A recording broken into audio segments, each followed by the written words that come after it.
I want you to turn to Psalm 46, சங்கீதம் 46 சங்கீதத்தை நீங்க எடுத்துக்கொள்வீங்கன்னா அதுல it's a psalm, a word of God in the midst of ஒரு யுத்த கலக்கமான ஒரு நேரத்துல ஒரு வார்த்தை, ஆறுதலான வார்த்தையை கர்த்தர் அங்க கொடுக்கிறதை எழுதி இருக்கிறதை நாம் பார்க்கலாம்.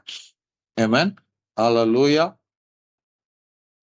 So இந்த சங்கீதம் பாத்தீங்கன்னா it's a psalm of encouragement in the midst of our trials and problems. நம்முடைய வாழ்க்கையில அடிக்கடி ஏற்படுகிற பிரச்சனை, போராட்டம், யுத்தங்கள், கவலைகள், கலக்கங்கள் இதன் நடுவுல கர்த்தர் என்ன செய்ய விரும்புகிறார் என்பதுதான் இந்த சங்கீதத்தினுடைய சாராம்சம். இந்த 10ஆம் வசனத்துல நம்ம படிக்கும்போது அங்க கர்த்தர் என்ன சொல்றாருங்க, நீங்கள் அமர்ந்திருந்து நானே தேவன் என்று அறிந்து கொள்ளுங்கள், ஜாதிகளுக்குள்ளே உயர்ந்திருப்பேன், பூமியில உயர்ந்திருப்பேன். So this is the word of God. கர்த்தர் தம்முடைய மக்களை நோக்கி அவர் சொல்லுகிற, it's first of all it's a command from God. ஏதோ ஒரு சாதாரணமான வார்த்தை அல்லது. நீங்கள் அமர்ந்திருந்து be still and know that I am God. Be still and know that I am God. இது ஏதோ சஜஷன் ஆன வார்த்தை. It's a command from God. Amen. So அப்ப ஏன் இந்த வார்த்தையை சொல்றாருன்னா, நீங்க அந்த சங்கீதத்துல பாத்தீங்கன்னா முதல் வசனத்திலே படிக்கும் போது தேவன் நமக்கு அடைக்கலமும் பெலனும், அடுத்து சொல்லும் ஆபத்து காலத்தில் துணையுமானவர், ஆகையால் பூமி நிலைமாறினாலும் மலைகள் நடு சமுத்திரத்தில் சாய்ந்து போனாலும் அதில் ஜலங்கள் பொங்கி அதன் பெருக்கினால் பர்வதங்கள் அதிர்ந்தாலும் நாம் பயப்படும். It's living in the midst of a fearful situation. ஒரு பயப்படுகிற ஒரு சூழ்நிலை, நம்மளை கலக்கப்படுத்துகிற ஒரு சூழ்நிலை நடுவுல தைரியமாய் வாழ்வது எப்படி என்பதுதான் இங்க எழுதப்பட்டு இருக்கும். எல்லாம் இருக்கும், பூமி நிலை மாறும், எவ்ரிதிங் வில் சேஞ்ச். நம்ம பார்த்து கொண்டு இருக்கும் போதே நிறைய காரியங்கள் மாற்றம் நடந்து கொண்டே இருக்கும் இந்த பூமியில. நம்ம கண்கள்ல பார்க்கிறது ஒண்ணு கூட நிரந்தரமா இருக்க போகிறது இல்ல. காண்கிறது எதுவுமே நிரந்தரம் இல்லை என்று நமக்கு பைபிளும் சொல்லுகிறது. காணாதவைகள் தான் நிரந்தரமானதான். Amen. Everything is changing. எல்லாமே மாறிக்கொண்டு இருக்கிறது. சோ அப்படியாப்பட்ட ஒரு சூழ்நிலையில தான் நாம இன்னைக்கு இருக்கிறோம். பூமி எங்கும் ஒரு அமைதியின்மை இருக்கிறது. இன்னைக்கும் பாத்தீங்கன்னா அந்த ஈரான் ஒரு 3 கப்பலை சேதப்படுத்தினதா செய்தி வந்து கொண்டிருக்கிறது. அப்படியான ஒரு சூழ்நிலை. ஆமென், ஹல்லேலூயா. நாங்க சொன்னபடி தான் நடக்கணும், நாங்க சொன்னபடி தான் நடக்கணும்னு இப்படி ஒரு எப்படி இருக்கிறாங்க, நான் சொன்னது நடக்கணுங்கிற ஒரு உச்சத்துல மக்கள் வாழ்ந்து கொண்டு இருக்கிறாங்க, தேசங்கள் இருக்கிறது. அதனாலதான் இப்படி ஒரு யுத்தங்கள் நடந்து கொண்டு இருக்கு. மனிதாபிமானம் இல்லாத ஒரு உலகத்துல நாம் இருக்கிறோம். ஆமென், ஹல்லேலூயா. எல்லாரும் நான் பெரியவன் ஆகணுங்கிற எண்ணத்துல இருக்கிறோம். சோ இப்படி ஒரு கலக்கமான குழப்பமான இடத்துல இருக்கும் போதுதான் கர்த்தர் நமக்கு ஒரு கட்டளை கொடுக்கிறார். It's a command from God. என்னன்னு, be still and know that I am God. ஆண்டவர் என்ன கத்து கொடுக்கிறாரு, நீங்கள் அமர்ந்திருந்து நானே தேவன் என்று அறிகிற அறிவுக்குள்ள வாங்க. Amen. God says I am God. I am in control of everything. எல்லாவற்றையும் அவருடைய அதிகாரத்துக்கு உட்பட்டு இருக்கிறது. அவர் சொல்ல ஆகும், அவர் கட்டளையிட நிற்கும் என்று வேதம் சொல்லுகிறது. Amen. Hallelujah. So we have a powerful God. ஆண்டவர் என்ன சொல்ற, I am the God. I control everything.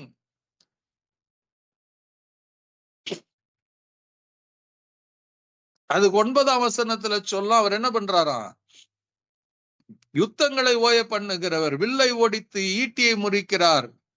இதெல்லாம் அவர் சொல்றாரு. அவர் தான் செய்கிறாரு. யுத்தங்களை ஓய பண்ணுகிறவர் அவர் தான். So God says I am in control of everything. உங்க வாழ்க்கையை நான் கண்ட்ரோல் பண்ண விரும்புகிறேன். பட் என்ன ஒண்ணுன்னா, ஆண்டவர் கர்த்தர் நமக்கு என்ன சொல்றாரு, in the midst of all your chaos situation,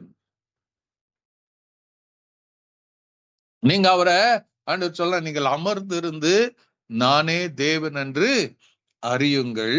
அவர் என்ன சொல்வார்? அதோட நிறுத்தல, அடுத்து சொல்வாரு, ஜாதிகளுக்குள்ளே உயர்ந்திருப்பேன். ஆமென். ஹல்லேலூயா. You are a witness of Christ Jesus. ஜாதிகளுக்குள்ள உயர்ந்திருப்பேன். பல ஜாதிகள் ஜனாங்கங்கள் இருக்கிற நேரத்துல நீங்க அமர்ந்திருந்து அவரே தேவன் என்று நீங்க கண்டுபிடிச்சிட்டீங்கன்னா உங்களுக்கு ஒரு பெரிய சாட்சியை எழுப்புவாரு. என்ன சொல்றாரு? ஜாதிகளுக்குள்ளே உயர்ந்திருப்பேன், பூமியில உயர்ந்திருப்பேன். அதோடைய அர்த்தம் என்னன்னா, அவருடைய நாமத்துக்கு இணையா ஒருத்தரும் இல்லை. அவர் சகல பிரஸ்தாபத்தை காட்டிலும் தமது நாமத்தை மகிமைப்படுத்தி இருக்கிறார். His name is so big and awesome.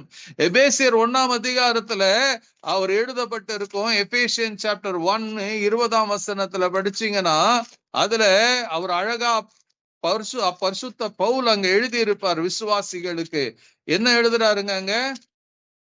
அவர் சொல்றாரு, எல்லா துரைத்தனத்துக்கும் அதிகாரத்துக்கும் கர்த்துவத்துக்கும் வல்லமைக்கும் மகிமை இம்மையில் மாத்திரமல்ல மறுமையில பேர் பெற்றிருக்க எல்லா நாமத்துக்கும் மேலாய் அவர் உயர்ந்திருக்கத்தக்கதாக அவர் உன்னதங்களில் தம்முடைய வலது பாரிசத்தில் உட்காரும்படி செய்து எல்லாவற்றையுடைய பாதங்கள் கீழ்ப்படுத்தி எல்லாவற்றையும் எல்லாவற்றாலும் நிரப்புகிறவருடைய நிறைவாகிய சரீரமான சபைக்காக எல்லாவற்றுக்கும் மேலாக தலையாக தந்தருளினார். Jesus has been risen up. So அவ்வளோ மேலாக ஆண்டவராகிய இயேசு கிறிஸ்து உயர்ந்திருக்கிறார். இப்போ தேவன் நீங்க தான் சொல்றார், நீங்கள் ரிலாக்ஸ். நீங்க எவ்வளவு பேர் டென்ஷன் ஆகுறீங்க? ஒரு சின்ன காரியம், ஒரு மெடிக்கல் ரிப்போர்ட்டா இருக்கட்டும், இல்ல ஏதோ ஒரு காரியமா இருந்தாங்கன்னா நம்ம மைண்ட் எப்படி இருக்குதுங்க? குழம்பி போகுது. ஏன் குழம்பி போகுது தெரியுங்களா? உங்களுக்கு தெரியலையாக்கா, தேவன் கூட இருக்கிறத நம்ம கவனிக்கல. இந்த மகிமை தேவன் நம்முடைய கர்த்தர் நம்முடைய பட்சத்துல இருக்கிறாரு. மனுஷன் நமக்கு என்ன செய்வான் என்று நம்ம வசனத்தை சொல்லலாம். அநேக நேரத்துல we forget that God is with us. அவர் இருக்கிறது தெரியாம இருக்கிறதுனாலதான் நம்ம தூக்கத்தை இழந்து வாழ்கிறோம், சமாதானத்தை இழந்து வாழ்கிறோம், பயத்தின் நடுவுல வாழ்கிறோம். இது வந்துருச்சுன்னா இது நடந்துருமா அது நடந்துருமா என்று வாழ்ந்து கொண்டு இருக்கிறோம். கர்த்தர் சொல்றார், இந்த சூழ்நிலை எல்லாம் உன் வாழ்க்கையில வரும். ஆனா நான் உனக்கு ஒரு ஆலோசனை சொல்லுகிறேன். நீ relax, B still. B still என்னங்க? உன் மண்டைக்குள்ள பல காரியத்தை போட்டு குழப்பி கொண்டு உட்காராத. இது நடக்குமா, இது நடக்காதா, இது கிடைக்குமா, அது கிடைக்காதான்னு இல்ல. நான் கூட இருக்கிறேன்னா உனக்கு நலமானதை செய்வேன். தாவீது சொல்லுகிற ஒவ்வொரு வார்த்தையும் வாசி பாருங்க. அவர் என்ன சொல்றாருங்க தாவீது? சங்கீதம் 23:4 நான் மரண இருளின் பள்ளத்தாக்கில் நடந்தாலும் பொல்லாப்புக்கு பயப்படேன். தேவரீர் என்னோட கூட இருக்கிறீர். உமது கோலும் உமது தடியும் என்னை தேற்றும். அவர் சொல்றாரு, என் சத்துருக்களுக்கு முன்பாக நீர் எனக்கு ஒரு பந்தை ஆயத்தப்படுத்தி என் தலை எண்ணெயிலால் அபிஷேகம் பண்ணுகிறீர். என் பாத்திரம் நிரம்பி வழிகிறது. என் ஜீவனுள்ள நாளெல்லாம் நன்மையும் கிருபையும் என்னை தொடரும். நான் கர்த்தருடைய வீட்டில் நிலைத்த நாட்களாய் நிலைத்திருப்பேன். See, when God says be still and know that I am your God. எப்போ இதே வார்த்தைய யாத்திராகமம் 14ஆம் அதிகாரம் 14ஆம் வசனத்துல இஸ்ரவேல் மக்களுக்கு சொல்லுவார். எப்போ இந்த வார்த்தையை தேவன் சொல்லுவார் தெரியுங்களா? பார்வோனும் அவனுடைய சேனைகளும் இஸ்ரவேல் மக்களை வேகமாய் ரதங்களோடு குதிரை வீரர்களோடு துரத்தி கொண்டு வரும்போது, முன்னாடி சிவந்த சமுத்திரத்தம் அடைக்கப்பட்டு இருக்கும் போது மோசே கொண்டு ஆண்டவர் சொல்லுகிறாரு, ஹல்லேலூயா, என்னன்னு? என்னை கண்ட எகிப்தை என்னை காணாது இருப்பீங்க. The Lord is going to fight for you. Be still. Be still. கர்த்தர் உங்களுக்காக யுத்தம் செய்வார். Be still. God is going to fight for you. ஏதோ என்னைக்கோ ஒரு நாள் இல்லைங்க. That he wants to do every day in your life. The Lord will fight for you. You need to only be still. நமக்கு அதுதான் கூடாத காரியம். நம்ம மனசு பதைக்கும் பாருங்க. எதையோ மனசுக்குள்ள விட்டு நாம கலங்கி தவித்து சோர்ந்து போயிருவோம். என்ன பண்றதுன்னு தெரியாம தடுமாறி கொண்டு இருப்போம். Remember, your God is already always there for you. ஒரு நாளும் அவர் சொன்னது விளையாட்டுக்கு சொல்லல. நான் உன்னை விட்டு விலகுவதில்லை, உன்னை கைவிடுவதும் இல்லை என்று அவர் சொன்னார்னா அவர் சொன்னதுதான். உலகத்தின் முடிவு பரியந்த சகல நாட்களில் உங்களோடு இருக்கிறேன்னு அவர் சொன்னார்னா சொன்னதுதான். ஆமென். நீங்கள் ஒன்றுக்கும் கவலைப்படாமல் இருங்கன்னு சொன்னா அதுதான் அவர் சொன்னதுதான். God doesn't change as we change. நம்ம அடிக்கடி கலர் மாறுகிறவர்கள். ஆண்டவர் அப்படிப்பட்டவர் அல்ல. வானமும் பூமியும் மாறினாலும் ஒழிந்தாலும் என் வார்த்தை ஒழியாது என்று சொன்னவர். He is still seated on the throne. He knows every issues of your life. அதை தெரிஞ்சுதான் சொல்றார், ரிலாக்ஸ் பா மகனே மகளே, ரிலாக்ஸ் பண்ணு. Don't strive yourself. Don't pressurize yourself. Don't fight. Don't keep fighting for yourself. கொஞ்சம் வேடிக்கை பாரு. எப்போ வேடிக்கை பார்ப்பீங்க? உங்கள் யோசித்து பாருங்க. உங்க பிள்ளைங்க வராங்க, அழுதுட்டு வராங்க, இல்ல ஏதோ என்ன சொல்ல, நான் பாத்துக்கிறேன் விடுப்பா. பிள்ளைங்களுக்கு என்ன வருது? ஒரு தைரியம் வருது இல்ல? அந்த பிள்ளைங்க அடுத்து அழுதுட்டு உட்காருவாங்களா? எங்க அப்பா இருக்கிறாரு, எங்க அம்மா இருக்கிறாங்க, தைரியமா நிப்பாங்கல்ல, தைரியத்தோட போவாங்கல்ல. அப்ப நமக்கே அந்த தைரியம் வருது இல்ல? Because you don't know your God. அதனாலதான் ஆண்டவர் சொல்றாரு, நீ என்னைக்கு அவர் அறிகிற அறிவுக்குள்ள வருமோ, என்னைக்கு என் தேவன் இவ்வளவு பயங்கரமானவர், பெரியவர், இத்த வானத்தையும் பூமியும் படைத்தவர், அவர் என் பட்சத்துல இருக்கிறார், எனக்காக இருக்கிறார், எனக்காக யுத்தம் செய்வார், என்னை ஒருபோது கைவிட மாட்டார், என்னை ஒருபோது என்னை விட்டு விலக மாட்டாங்கிற நம்பிக்கை என்னைக்கு உங்களுக்கு வருகிறதோ, அன்னைக்குதான் தேவனுடைய மகிமையை பார்ப்பீர்கள்.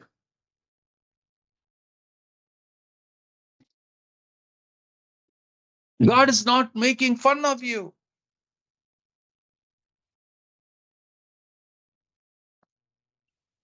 தாவீதுடைய நம்பிக்கை பாருங்க. தாவீது சொல்லுவாரு 27ஆம் சங்கீதத்துல 5ஆம் வசனம் 6ஆம் வசனத்துல படிச்சு பாருங்க.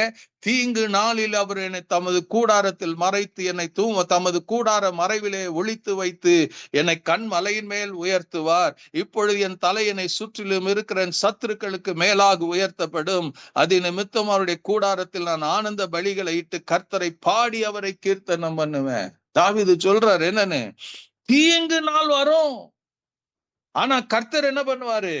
அவர் என்னை தமது கூடாரத்தில் மறைத்து, என்னை தமது கூடார மறைவிலே ஒளித்து வைத்து, என்னை கண்மலையின் மேல் உயர்த்துவார்.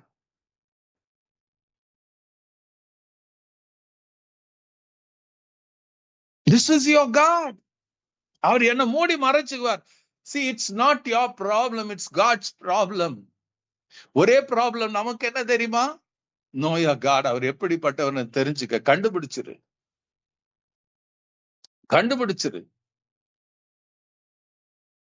Hallelujah. We need to know God. இயேசு அழகா சொல்லுவாருங்க. யோவான் 11ஆம் அதிகாரத்துல லாசரு மரித்து போயிருப்பான். இயேசு கல்லறை கிட்ட வராரு. இயேசு என்ன பண்ணுவாருங்க? 41ஆம் வசனத்துல பாத்தீங்கன்னா 40ஆம் வசனத்துல சொல்லுவார், மாத்தால பார்த்து சொல்வாரு, நீ விசுவாசித்தால் தேவனுடைய மகிமை காண்பாய் என்று சொல்லி. 41ஆம் வசனத்துல படிக்கும் போது, Gospel of Saint John chapter 11 41ஆம் வசனம் 42ஆம் வசனத்துல 41ஆம் வசனத்துல அந்த கடைசி பாகத்தை நீங்க படிக்கும் போது, பிதாவே நீர் எனக்கு செவி கொடுத்தபடினால் உம்மை ஸ்தோத்தரிக்கிறேன் என்ன சொல்றாருங்க? ஹல்லேலூயா. அடுத்து சொல்வார், நீர் எப்பொழுதும் எனக்கு செவி கொடுக்கிறீர் என்று நான் அறிந்திருக்கிறேன், ஆனாலும் நீர் என்னை அனுப்பினதை சூழ்ந்திருக்கும் ஜனங்கள் விசுவாசிக்கும்படியா அவர்கள் நிமித்தம் இதை சொன்ன. இயேசு சொல்லார், ஃபாதர், தகப்பனே, I know that you always hear me. அதோடைய அர்த்தம் தெரியுமா? Jesus knew who was his father, who is his God. அதனால அவர் தைரியமா சொல்றாரு, பிதாவே நீர் எப்போதும் என்ன பண்றீங்க? எனக்கு செவி கொடுத்தபடினால். Jesus said to so that, அவர் சொல்ல 41ஆம் வசனத்துல என்னன்னு, Father, I thank you that you have heard me. என்னுடைய ஜெபத்தை கேட்டீங்க. எத்தனை பேரு இன்னைக்கு நீங்க ஜெபித்த பிறகு ஜெபத்தை கேட்டாருன்னு எத்தனை பேர் நம்புறீங்க? நீங்க ஜெபத்துல எவைகளை கேட்பீர்களோ அதை பெற்றுக்கொண்டீர்கள் என்று விசுவாசிகள் ஆண்டவர் சொன்னார். எத்தனை பேர் நம்புறீங்க? Why you don't believe now? Because you don't know God is able to do more than நீங்க வேண்டிக் கொள்வதற்கும் நினைப்பதற்கும் மிகவும் அதிகமாய் அவரால் செய்ய முடியும்ங்கிற நம்பிக்கைக்குள்ள நாம் வரல. Because you don't know your God. நடந்தா நடக்கட்டும், நடக்க இல்ல. he is willing to do. அப்போஸ்தலர் 12ஆம் அதிகாரத்துல பாத்தீங்கன்னா, அங்க நமக்கெல்லாம் தெரிஞ்ச ஒரு சம்பவம் தெரியும். யாக்கோப ஏரோது ராஜா கொண்டு போட்டுறான். அப்புறம் பேதுரை பிடிச்சு கொண்டு போடும்போது அவனை ஜெயில போட்ட சிறைச்சாலையில வைத்து இருப்பாங்க. ஒரு செக்யூர்டு பிரிசன்ல அவளை வச்சிருப்பாங்க. பீட்டரை கொண்டு போய் பிடிச்சு போட்டுறாங்க. பீட்டர் நினைச்சாரு தி எண்ட் ஆஃப் த டே, என்னுடைய நாளைக்கு முடிவு போகுதுன்னு நினைச்சு. ஆனா பட் த திங், பேதருடைய வாழ்க்கை, பேதருடைய லைஃப் ஸ்டைல பாத்தீங்கன்னா, நாளைக்கு அவனை கொண்டு வர போறாங்க. கவுன்சிலுக்கு முன்னாடி கொண்டு வர நேரத்துல அன்னைக்கு ராத்திரி பாத்தீங்கன்னா, ஜெயில அவன் படுத்து நல்லா தூங்குறான். கொரட்டை விட்டு தூங்கிட்டு இருக்கிறான் பேதுரு. எல்லாருக்கும் ஆச்சரியம் இல்ல. நமக்கு ஒரு ஏதாச்சும் ஒரு பிரச்சனைனா நாம தூக்கம் வருமா? தூங்க மாட்டோம்ல. ஆனா பேதுரு தூங்கிட்டு இருக்கிறாரு. தேவ தூதன் வந்து அவனை தட்டி எழுப்புங்க போது கூட அவன் தூக்க கண்ணிலேயே இருக்கிறான். பேதுரு என்ன நினைக்கிறாரு? பேதுரு தேவதூதன் வந்து தட்டி எழுப்பி செருப்ப போடுப்பா, ட்ரெஸ் மாட்டுப்பான்னு சொல்லி கேட்டெல்லாம் திறந்து வெளியே கொண்டு வந்தாலும் சொப்பனம் காண்கிறது போல நடந்து போனாலும். இங்க எதுக்கு அது எழுத? why should it, the Bible should write, இதை ரெக்கார்ட் பண்ணி வைக்கணும் பேதுரு தூங்கிட்டு இருந்தான்னு? because he knew his God. பேதுருக்கு என்ன தெரியும்? இன்னைக்கு மரிச்ச நாளைக்கு நான் பரலோகத்துல இயேசுவோட இருக்க போறேன்ப்பா. பட் அவர் அறியாம ஒன்னும் நடக்க போய் he knew of Jesus so well. அவர் உயிரோட இருக்கும்போது தெரிஞ்சது. அவன் எவ்வளவு தெரிஞ்சானோ தெரியல. நிறைய நேரத்துல இயேசு கிட்ட ஒண்ணு சொல்லுவான், the other way he lived, but after the death and resurrection of Jesus he walked so strongly in the Lord.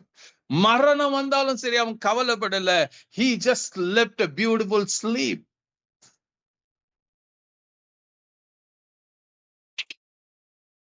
அவன் தூங்குறான், தூங்கி எந்திரிக்கிறான், ஒரு கவலையும் இல்ல. Hallelujah. God sent his angel.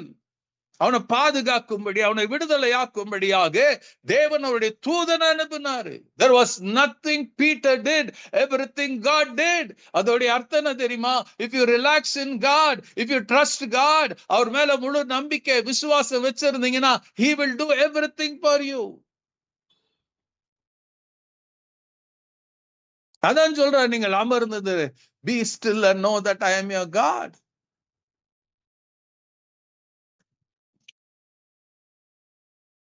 Let be and be still and know and recognize and understand that I am God.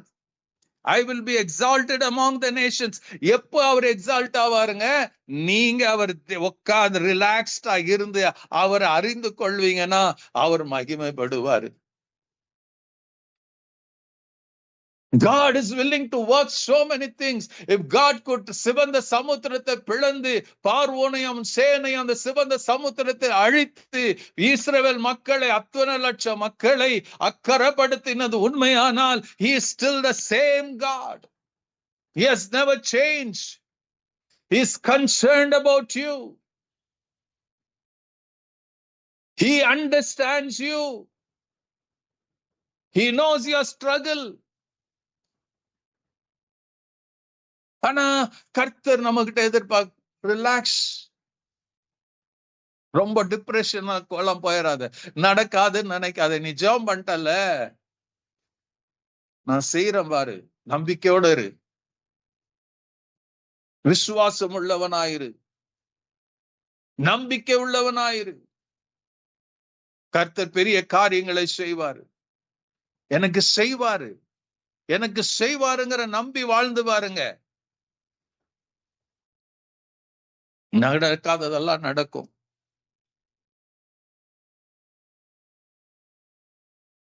God, our God is such a wonderful God. எனக்கு தெரியல எப்படி சொல்றதுன்னு. அவரை நம்பாத போது என் ஆண்டவர் எவ்வளவு வருத்தப்படுவார் தெரியுமா? Trust him, believe him. He went to the cross.